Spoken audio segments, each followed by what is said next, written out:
It's March 26th, and we are going to discuss Rebecca of Ivanhoe. And Brenda just asked, wasn't there a movie Ivanhoe? It was, I want to say it was a book by, oh, Scott. yes, Sir Walter Scott. Yeah. yes, Oh, okay. yes. Yeah.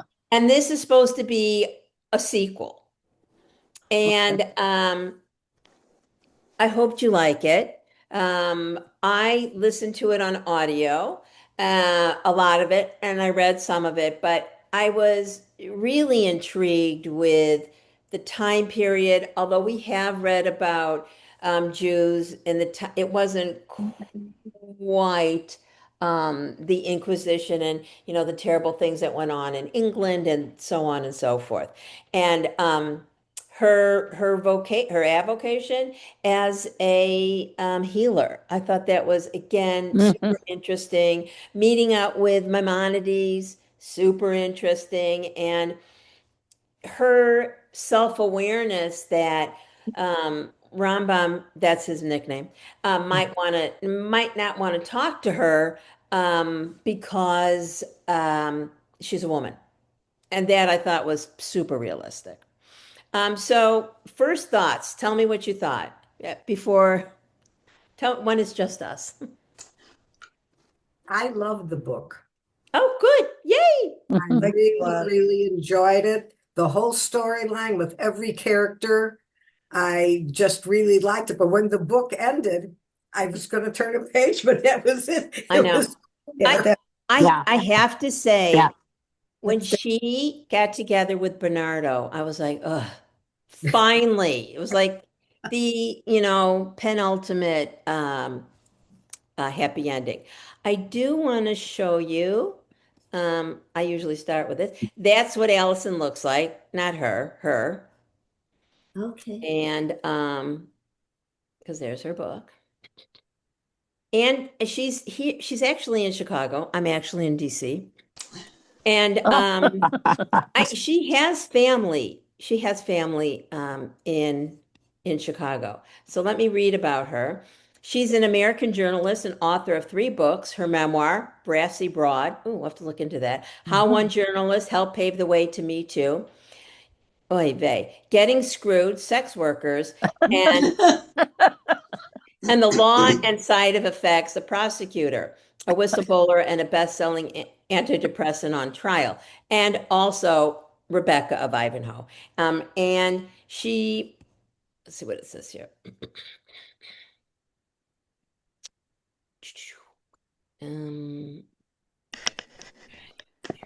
Um, she was a longtime medical and science writer for the Boston Globe and is an award-winning journalist. Her articles and essays have also appeared in the Huffington Post, the Miami Herald, the Village Voice, Psychology Today, and numerous others. Bass has received a number of other journalism awards for her work, including Top Media Award from the National Mental Health Association and two media awards from Alliance for the Mentally Ill.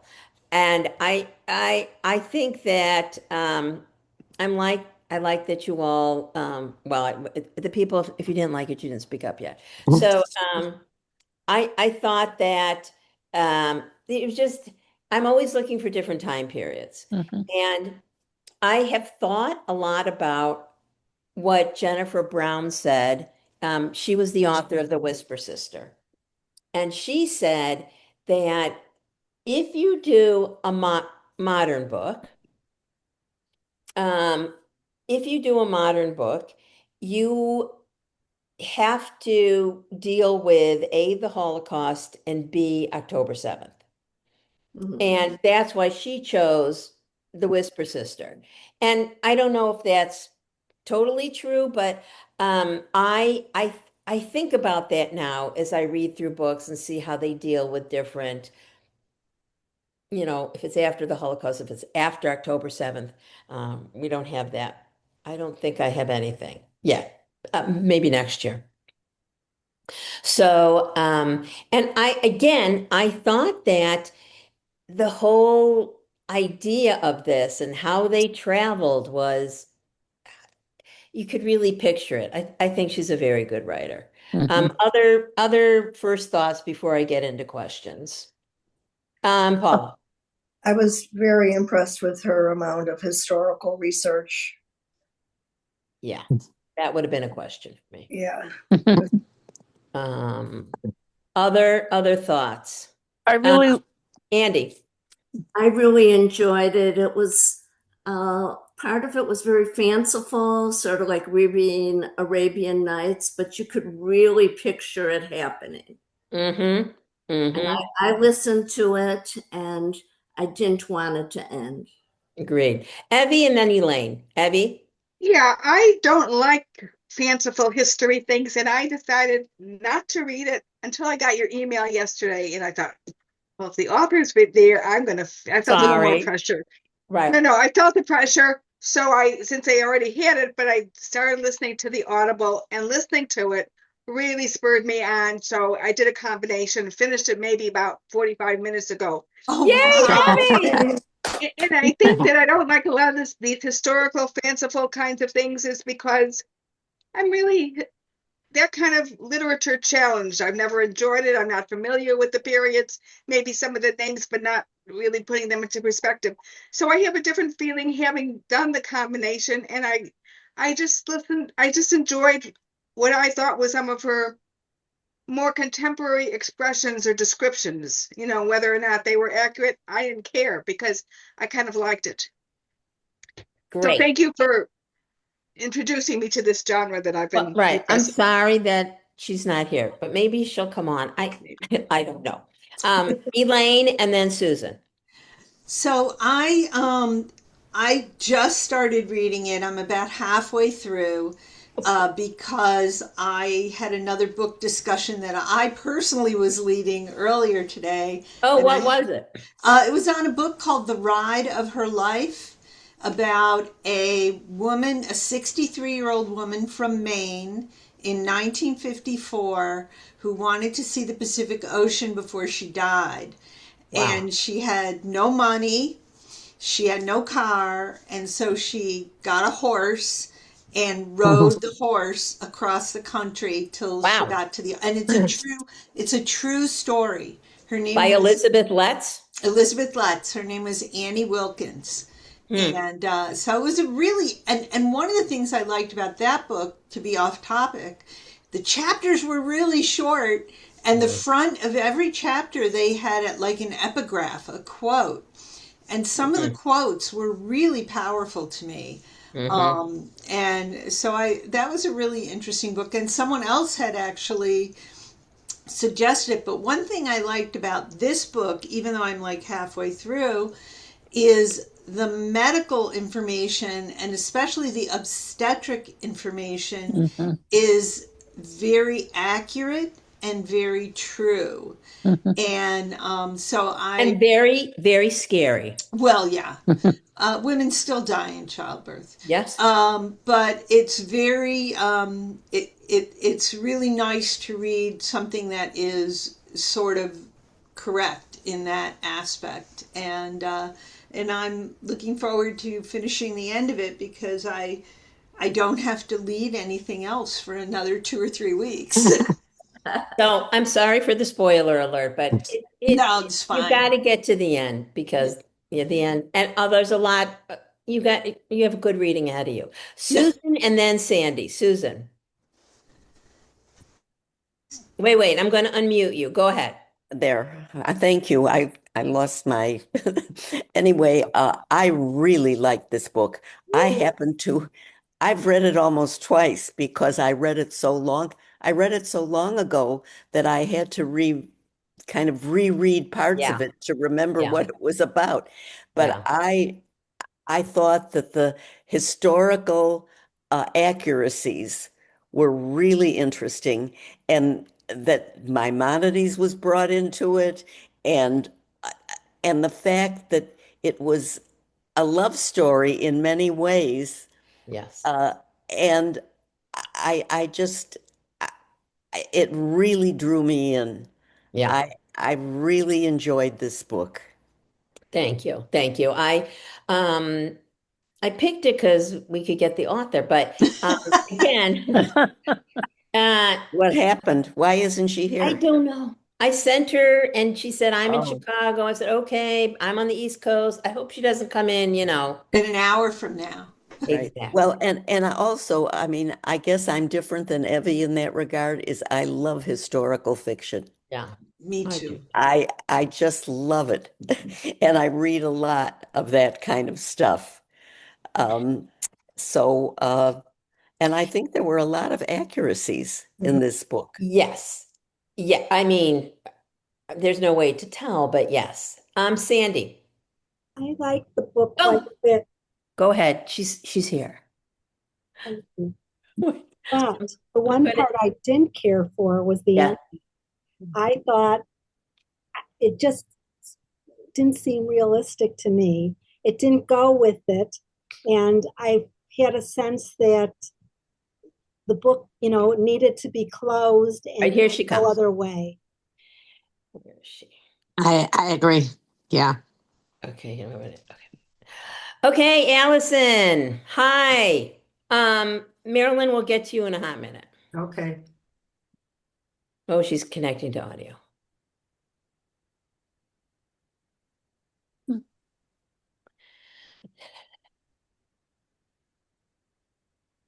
All right, while she's connecting, Marilyn, go ahead.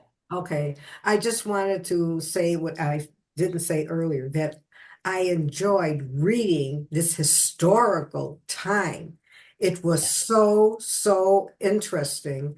And a lot of the things that she was talking about in childbirth had me thinking about Sari, my granddaughter's expecting her first child. So Yeah. I had to sit there and say, no, that's not going to happen to Sari. She's going to be fine. Yeah, she is going to be fine. Everything was just wonderful, and Yeah. I enjoyed the book tremendously, and I enjoyed reading this time, that time in the 11th. Right. It's wonderful. Right. Okay, I'm done. Okay. So, Allison, if you can come off, if you can show us your face, that would be good. I'm going to unmute you. I can't. Huh. Well, Allison is here. I can't. Let's see. Let's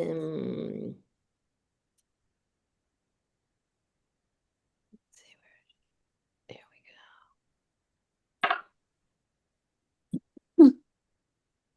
Allison, I don't know why we can't hear you nor see you. But and if you want to go out and come back in, oh, wait, I don't know who that was. Okay. Go ahead. But we're going to continue discussing your great book. And oh, I wonder if I could message you. Hopefully you can hear message.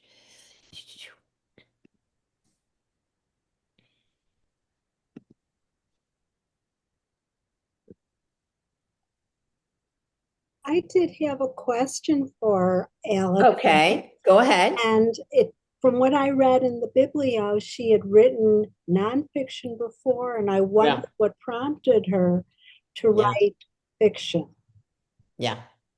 And, we heard she was a journalist, and obviously, she's there's no papers to refer to. And then and hopefully she can hear me, but I recently received an award from my professional group, the Association of Reformed Jewish Educators, and it's called the Rebecca Gratz Award. And Rebecca Gratz was the first person in America who ran a Sunday school, and she made curriculum, and she was a great educator. And I've seen references to this Rebecca of Ivanhoe to Rebecca Gratz, and I love to know more about that. Evie. Oh, Did you? Vanessa, she just posted that she's in an Airbnb and the Zoom is not working. Yeah, I just saw I that didn't too. see that. Oh, yeah, she Yeah, did. It it's just in the came up for a chat. second.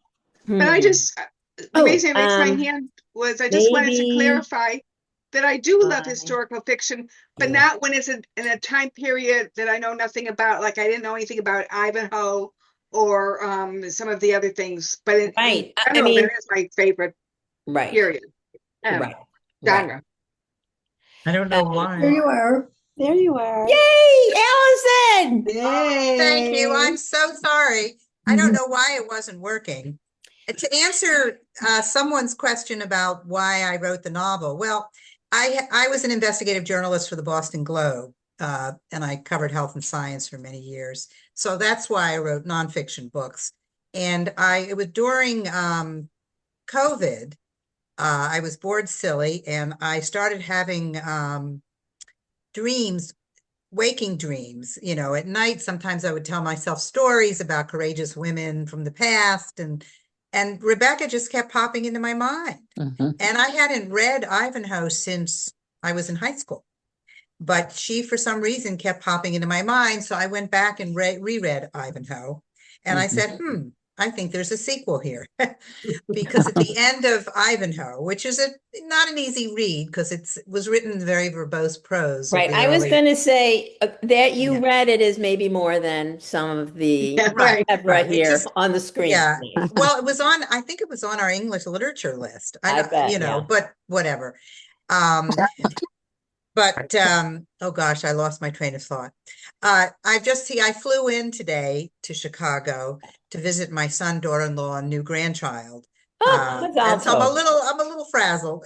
Okay. Thank you for being here. Thank you But for the being reason here. why, I know. So I went back and reread Ivanhoe, and at the end of the novel, Sir Walter Scott talks about how after she was almost burned alive as a witch because A, she was Jewish, and B, she was a healer, and so that this Christian Knights of the Templar, in Sir Walter Scott's rendition, decided to punish her. And but she had a chance to call for a champion.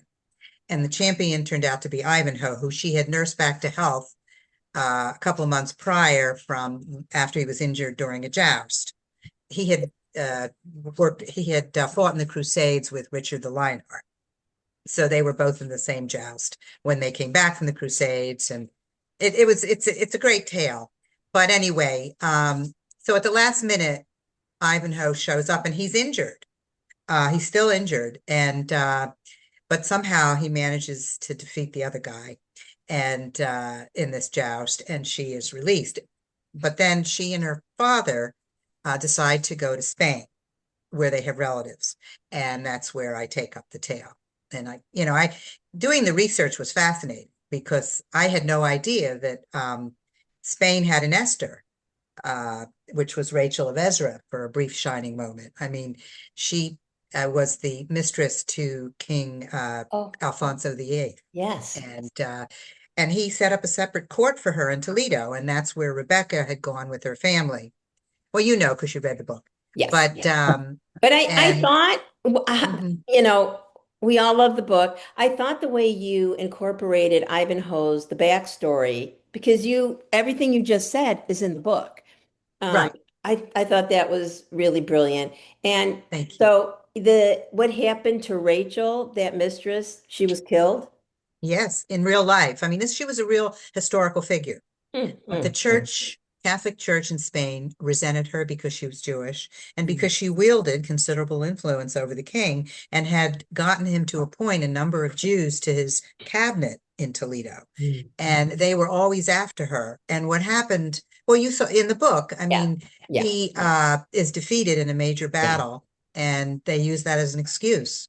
And this is all historically accurate to do her in. Now, the part about whether she was pregnant, that was my literary license. Oh, I love that part. Yeah. I'm sorry. That was excellent. And what's the tie-in with Rebecca? Rebecca Oh, Gray? Rebecca of Gratz, yes. My sister went to Gratz College, and when I was doing the book, she said, there are some who say that Rebecca of Ivanhoe is modeled after Rebecca Gratz. So I did some research after the book came out, could actually be right before the book came out, because I wanted to, make that tie-in. And I wrote an article for the Forward, which is the Jewish newspaper in New York, all about this urban legend. Rebecca Gratz, who was a major philanthropist and founded Gratz College along with a school for well, really for indigenous women and children in Philadelphia. She never married, and she had fallen in love with a non-Jewish man. Yeah. And she never married, but she was one of her friends was Washington Irving, the famous author from the 19th century who wrote oh gosh. The Legend of Sleepy Hollow? Yes, he read that. He wrote that, and he wrote another one that's fairly well known, which I used to know. Anyway, he was friends with Sir Walter Scott, and Rebecca Gratz had nursed his ailing fiance. She was also a bit of a healer, and she had nursed Washington Irving's ailing fiance. So when Washington Irving went to visit Sir Walter Scott in Scotland, back when he was writing, just starting to write Ivanhoe, he was singing Rebecca Gratz's praises. And apparently there's a note somewhere, I wasn't able to unearth it, that when Sir Walter Scott finished Ivanhoe, he sent the book along with this note to Washington Irving saying, "So what do you think of my Rebecca?" So that's why they think she's modeled after, Nice. to some extent, Rebecca I just Gratz. Googled it, Rip Van Winkle. Yeah. I mean, he And did then- other things, but Yeah, he did something about the Alhambra Oh. in Spain. He Oh. lived there, Washington Irving. did not know that. Okay. Yeah, I mean, this was a time when Spain had no idea what a priceless, I don't know if you've ever been to the Alhambra in Granada. Yeah, I it's have. amazing. It's just Amazing. this beautiful pleasure palace, and it's still, you can see the tiles, even though they're faded, and the Yeah. fountains, and you can It's- imagine the Sultan with his harem and Yes. the whole thing. You know, Yeah. in Israel, we're used to seeing, half ruins or, but or even in Greece, but this is Beautiful. all like intact. Exactly. And it was yeah. neglected for years. And back in the 1900s, when Washington Irving, the early 1900s, when he spent some time living there, they let him. I mean, because they just had no idea. It didn't become a tourist attraction, Alhambra, until, really the 20th century. It's a big tourist attraction now. Yes, it is. Susan. Well, Allison, I loved this book. And Thank you. as I told before you came on, I actually read it more than once because I read it so long ago that I had to reread a lot to remember what I had read. But Right. your research, how did you go about finding all the truth that is in this because some of it is very historically accurate. Yeah.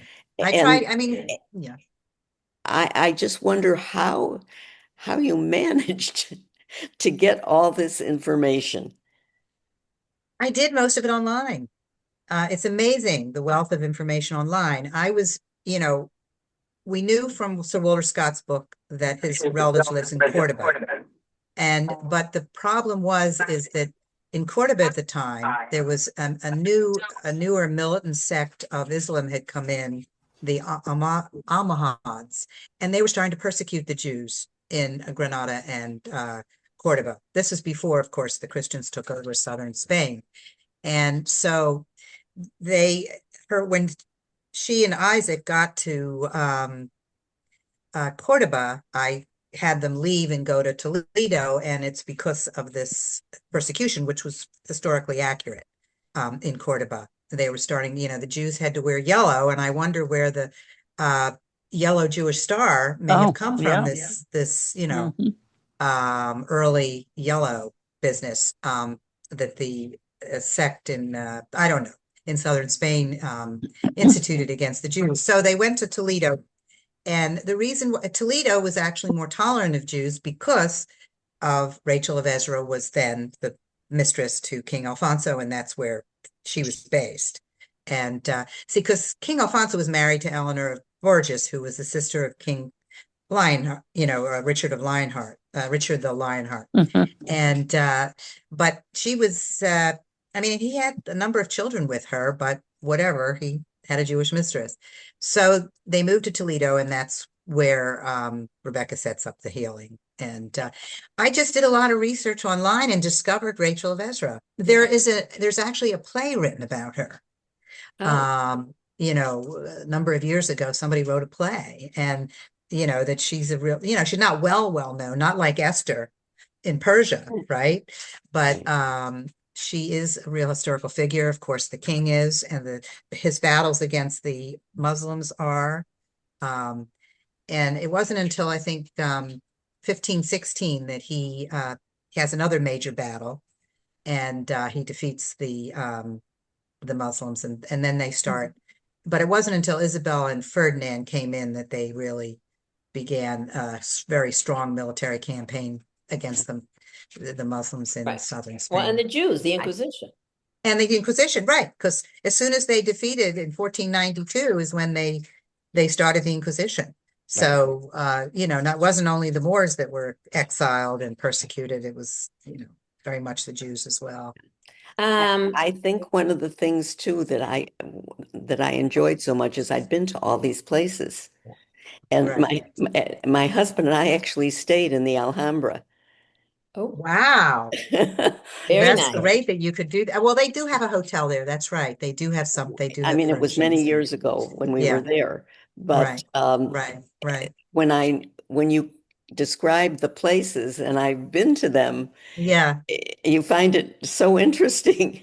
Yeah. I mean, I loved, and I've been in Toledo, and Yes. there's, the Jewish Gorgeous. quarter, and, Mhm. there's a synagogue there, and also two synagogues, one that's been converted to a church, Santa Blanca or something like that, and another one. And so it is fascinating to see the history.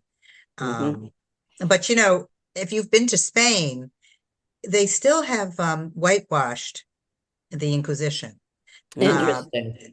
But you have to be able to speak Spanish. When we went to the Jewish Museum in Cordoba, most of it was in Spanish, except for the very stereotypical part about the Jews. And in Spanish, it talks about they blame the monarchs when in fact it was the Catholic Church that was behind a lot of the anti-Semitism in Spain.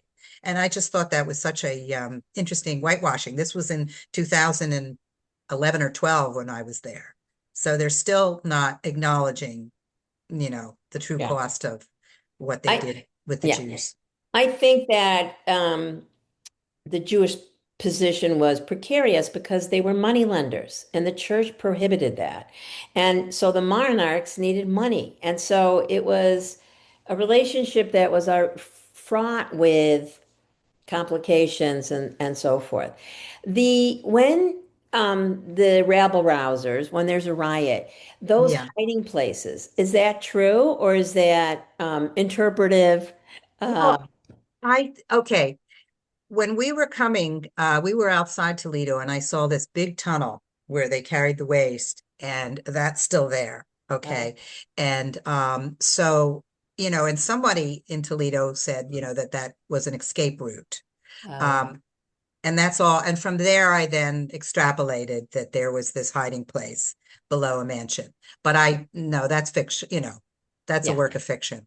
But Yeah. the sewage would go down through these tunnels, and I'm sure some, Jewish families had escape routes and ways to, Right. Right. to get out if they had to. So There were no, some that very, very poignant, when each of, some of those, I guess they're not main characters, but when some of those people die, it's just like heartbreaking. Heartbreaking. Yeah, well, the riots were historically accurate. Oh, I I'm mean, sure. they burned down the Jewish quarter in Toledo a number of times. Yes. Yes. Um, Yes. Yes. Yes. That my Um, phone? There's a international call with David and Jake. Oh, can you turn it off? Oh, my sons are calling, but don't worry about it. Okay. We're visiting one son, and they're Okay. doing Where some does sort your of son live in Chicago? Ravenswood. Yes. Oh, He's finishing up a PhD Go. at Northwestern, In and what? Is it Jewish? well, yeah. Um, excuse me. He has a law degree, a master's, and he wants a PhD because he wants to teach political science at law school, at a law school. He wants to teach in higher ed. And All right. Well, and he'd still fortunately, his be- wife, Yeah. has a PhD in public health, and she's working for a biotech in Chicago. So Wow. he's the breadwinner right now. Okay. All And they right. have a year-old daughter who's adorable. Oh, So that's why we come to yes. to Yay. see her. Maimonides as a character. I've also been to Spain and Cordoba, and they have Maimonides Bar. And it's just a bar, but it's named after Maimonides. Um, uh, it recruits Rebecca to become a midwife for the Sultan's harem. What was it like to write one of Judaism's most towering intellectual figures as a character? And how did you approach portraying him? I do think the way you described his outfit, the white and the turban, and I will remind people that if you had a machberet, one of those blue little things um, Yes. in Hebrew school, it has a picture of Maimonides just like Right. that. Well, that's where I got it from. Yeah. I mean, I got it from a picture of what he used to wear. And Yeah. I'd read, have you ever read oh gosh, anything by Dara Horn? She Yes. wrote about Maimonides and Oh, this where they found the Genizai, yeah. that hidden place Geniza. where what's Geniza. it called? Geniza, thank you. I'm Geniza. Geniza. mispronouncing it. Geniza. Where they and there's the synagogue is still there, the Ben whatever it's called in the book. It's Right. still in Cairo, and that's where they had the hidden Geniza, where these documents were, traditional Jews could not throw out anything that had the word God in it. Right. And Maimonides wrote a lot about God Yeah. and society and the role of religion in society and was there a God, wasn't there a God? And they found writings by Maimonides in this Geniza.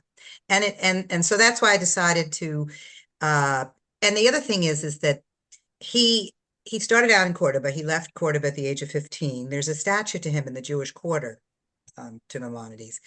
And they went to Morocco first, but Morocco was ruled by the same militant sect of Almohads that Cordoba was ruled by, and they were being persecuted in Morocco. So that's when they went to Egypt, and Egypt was the most tolerant at that particular time and juncture in history. Egypt was incredibly tolerant and welcoming of the Jews, and in fact, Maimonides in reality became court physician to Saladin, who was one of the sultans, the sultan who conquered Jerusalem, and that's why they had the Crusades to take back Jerusalem from the Muslims. But these Muslims were extremely tolerant, and in fact, they let Christians come into Jerusalem, and along with Muslims and Jews, and it was very tolerant at that particular time. But Saladin died shortly after the Second Crusade, I think. And his sons, excuse me, Jim, can you quiet that, please? Oh, sorry. And his sons took over. One son took over in Egypt and the other one in Syria. And anyway, this is all research I did, again, from reading and from online sources. Yeah. And given that he was a court physician, it would make sense that he might want to bring in somebody who could be a midwife. Yeah. And so I did, I just tried to make it as historically accurate as possible.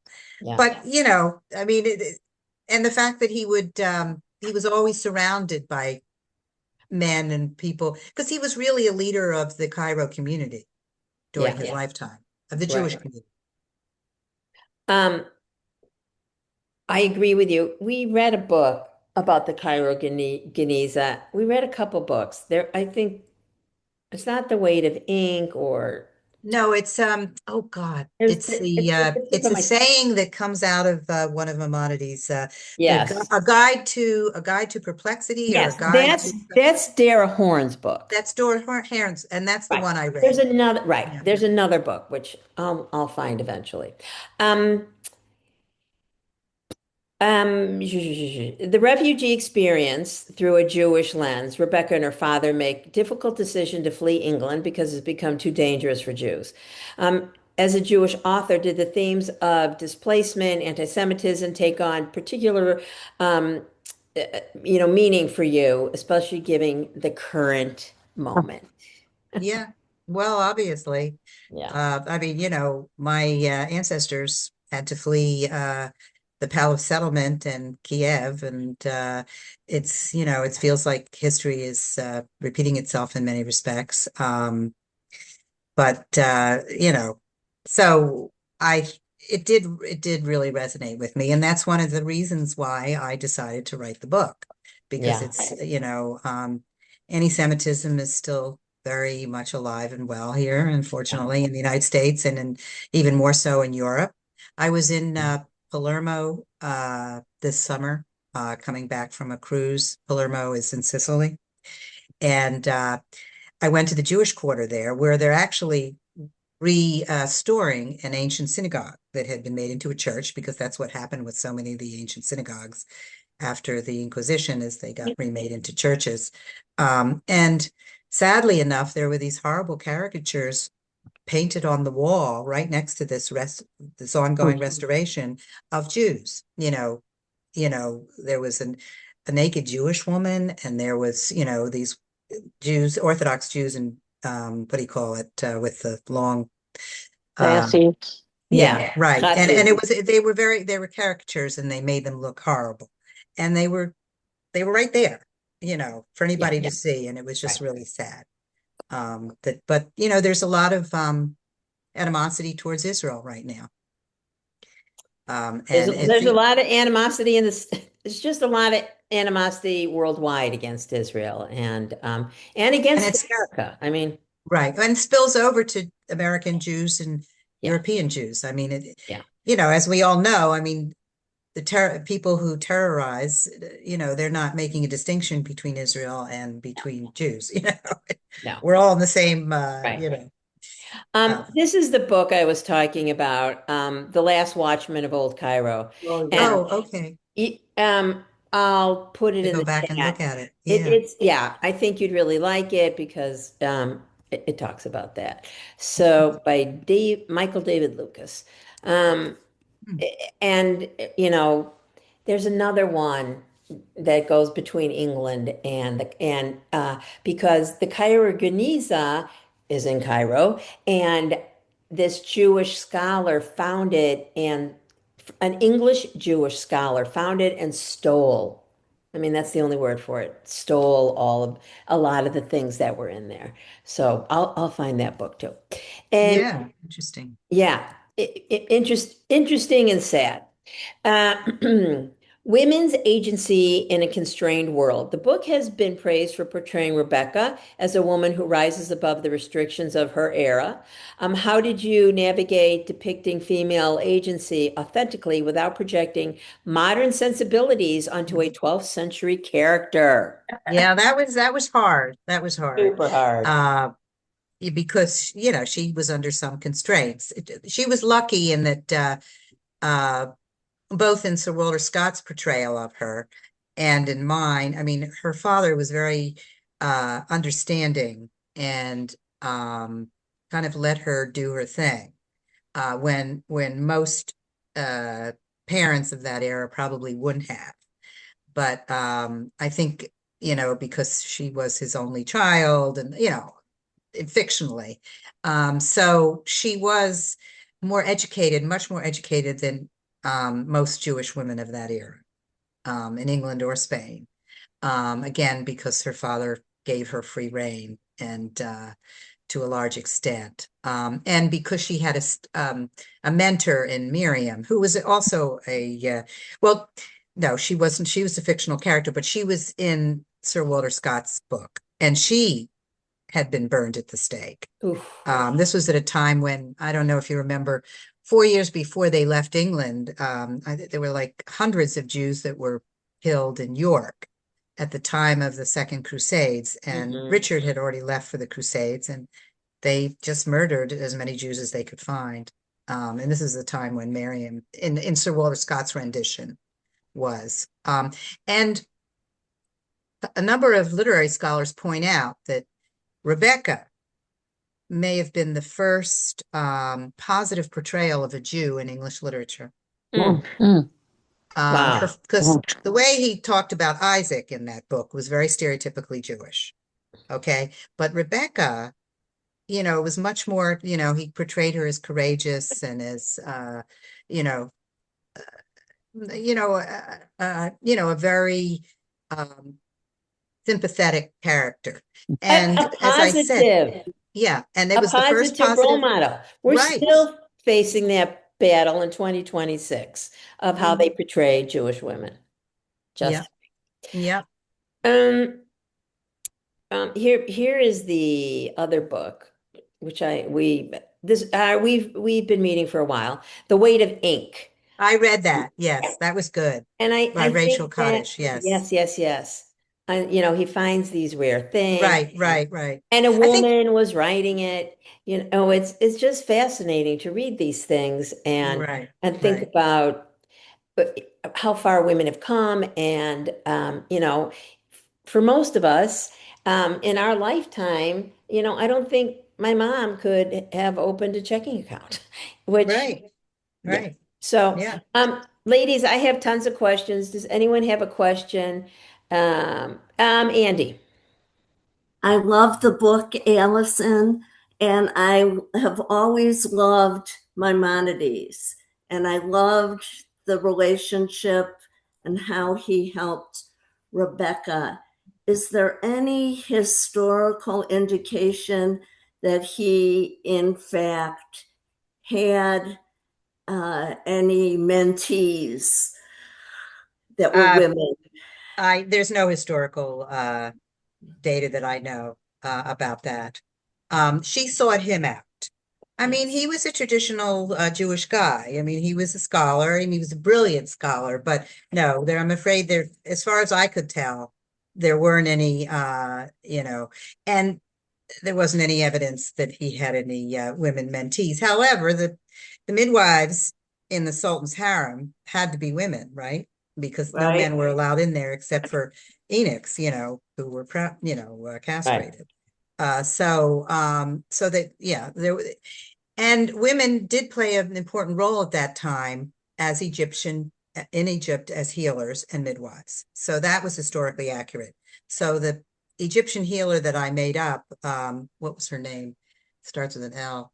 I'm tired. But anyway, she was based on historical fact that the women and also that the canals were, you know, um, hotbeds for malaria because of the mosquitoes. And, there was just some people coming to the realization that that's what caused this mysterious illness, sweating sickness um, Ooh, in that Cairo. was fascinating. Mm-hmm. Yeah. I Because assume yeah, that go was ahead. malaria.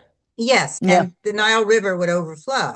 Hmm. And you just had to stay away from the canals at that time, because they were, dangerous disease Right. mosquitoes that could spread the disease. Yeah. I thought that was fascinating. And I think it is a true depiction of washing the hands. And I think that Jews have always been, cleanlier. And when we didn't get the plague, people thought it was because of Well, that's interesting. Now, actually. I didn't realize that Jews didn't, didn't get the plague. I mean, somebody pointed me to this wonderful book called the Ash, Practices of Ashkenazi Healing or something like that, Mhm. Eastern European Jews. But that was being practiced, those healing methods were being practiced throughout Europe. And that's where I Yeah, took some of the yeah, healing practices yeah, from. But I didn't realize that yeah. Jews were less likely to get the plague Oh, during that there's time. I'll find the book in a hot minute. Evie, ask your question. Yeah, I was just wondering, the one thing that did strike me, and I loved the descriptions and the um not just the history, but some of the anecdotal kinds of things. But the one thing that did strike me was, do you think that there might have been a proscription in Maimonides' time of a woman treating somebody of the opposite gender? Oh, That's a good question. And I'm trying to remember, I think in that book, the Ashkenazi healing book, but that was Eastern Europe and that was Europe where they could treat, Oh, that's right. they This is treated Sephardic. they treated both men and women. And, but, where when the one of the concubines brother had this sexually transmitted disease, I think Rebecca felt that it would be better if Maimonides stepped in and did that. But I don't know. And I think, that's a good question. And I don't know the answer to that as to what happened in Egypt. I know that in Spain and in the rest of Europe, women healers could, deal with both, because in Sir Walter Scott's novel as well, Rebecca heals Ivanhoe and nobody thinks twice about that. So, Hmm. that was well accepted. Yeah. I have a feeling it was okay in Egypt too, because things were incredibly tolerant. And the militant Islamic sect that had taken over southern Spain and Morocco were not in charge. And so I think there was a little more leeway in Egypt at the time. So, the book that I was just referring to is by Faye Kellerman. She has that whole mystery thing, but this is, oh no, yeah, Faye Kellerman. Here we go. A Oh, Jewish that sounds, woman's. I'm trying to think if I read that. You I know I should, read, yeah, okay, The because Quality of it Mercy. talks about healing and, that maybe she healed Shakespeare and that she found the healer, found, um, mold on cheese, and that was the precursor of Hmm. it was the precursor of penicillin. I love that book. Okay, well, that sounds good. Yeah, I I had stopped. I had read The Weight of Ink, but not until after I Yes, wrote yes, Rebecca of Ivanhoe. But like I said, I had read the Guide to Perplexity or whatever it's called yes, yes. before, and that gave me the idea Yeah. about Cairo. Yeah, but I'll have to do that. Thank you for that Yeah, idea. you're welcome. I mean, Yeah, she has all these always looking for active, good. and her husband, Jonathan Kellerman, him I can't read. He's pretty graphic. Mhm. So, But I'll have to try that. Quality of Mercy. Quality of I'll Mercy write by that down. Faye Yeah. Kellerman. Yep. Yep. That sounds good. You spent your career as an award-winning investigative journalist. How does writing historical fiction differ from nonfiction? It's both harder and easier. Um, when you write creative nonfiction, where you reconstruct dialogue based on extensive interviews and extensive research, it takes a lot of work. You have to go out and talk to you have to read a lot of transcripts to get the dialogue correct. So that's a tremendous amount of work. You have to be out in the field a lot. But that's, nonfiction is what I spent my career doing, for the Boston Globe and other newspapers. So in one sense, the writing was much easier for nonfiction than it was for fiction. Fiction is a whole different beast. Yeah. It's, everything has to be scenes. You have to not do as much exposition. You have to really limit the exposition that you can do in nonfiction. So I did a lot more drafts. I mean, this isn't the first novel I've written. It's the first novel I've gotten published. So, it takes a lot to make that transition. I have some other questions, but before I forget, what are you working on now? And what are those other novels that haven't been published? What are they Well, about? I'm trying to get another historical novel published that I had actually written before Rebecca of Ivanhoe, also about a younger Jewish woman who escapes the Spanish Inquisition and ends up going to Florida, Florida, when it was under Spanish control, Oh, as the governess to, again, a real life historical figure, the governor of Florida. ooh, And she, she survives a smallpox epidemic, and she saves her young charge from being eaten by a monstrous reptile. They had big alligators back then. yeah.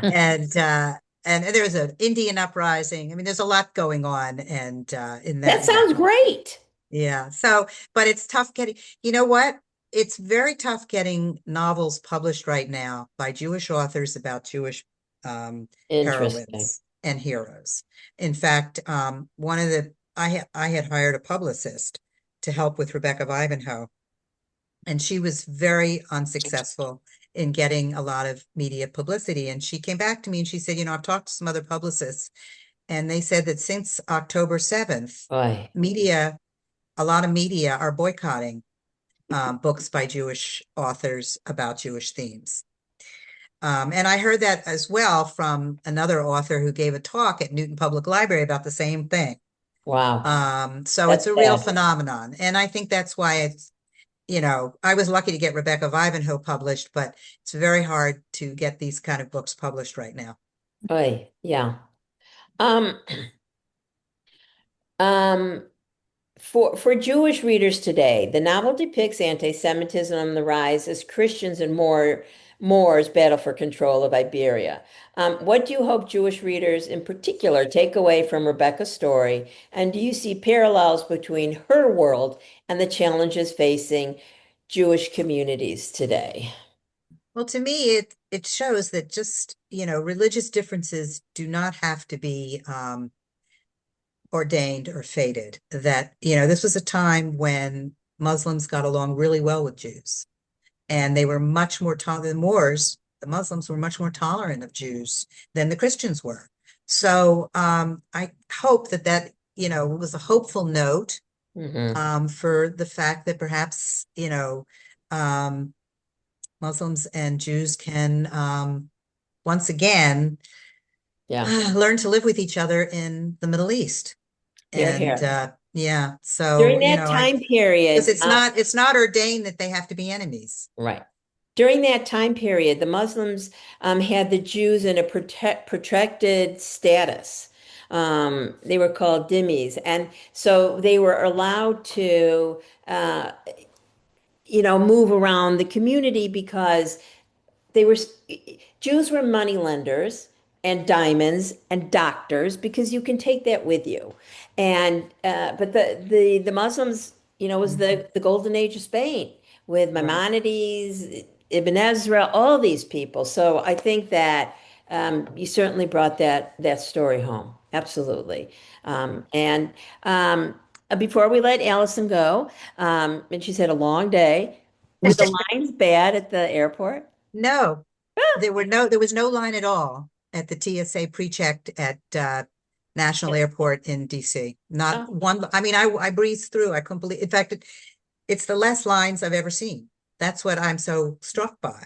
Well, And I don't know I'm whether it's because it's DC and yeah, the politicians won't allow long lines. I yeah. just don't know. I'm You know. going home from DCA on Sunday, so I've had a lot of anxiety about it, and you make me feel better. Yeah. Ed, does anyone have any last questions? Oh, Elaine traveled last week and had short. Yeah, I see that. Had a very Yeah, short I line. Yeah. went out of O'Hare and then back from San Antonio, Texas, and no lines.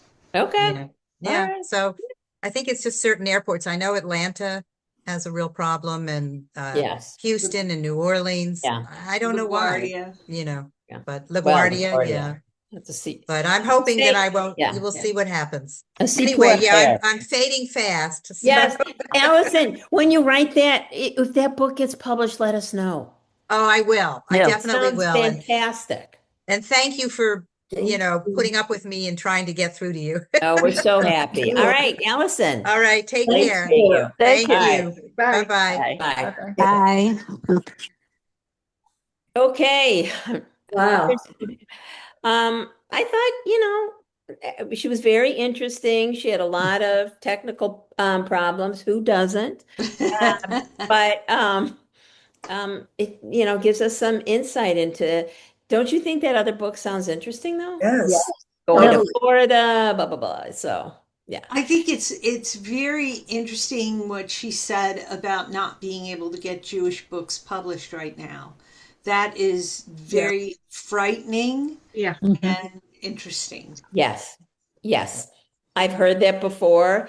I've heard that we use the book stall in Winnetka. Vanessa. Yeah, and they were going to have this one author out, and something blew up, and then people were mad at the book stall, but it wasn't them, and it was a Jewish author. So there's just been a lot of tension around Jewish authors, Jewish books, and it's very hard to watch. Very, very hard to watch. But but while I have you, I have to go make sure I have it up.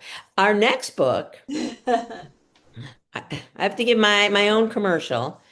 It is. Counting backwards? Counting backwards.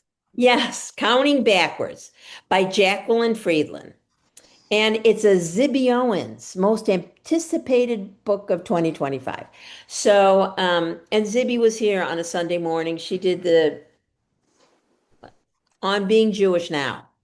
And she was I thought she was very fascinating. There's a YouTube if you're interested in seeing her. So this is a split screen, which some people like and some people don't.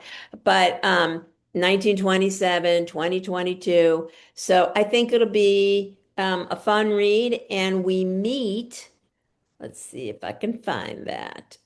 We meet April 23rd. Thank you. Well, look at that.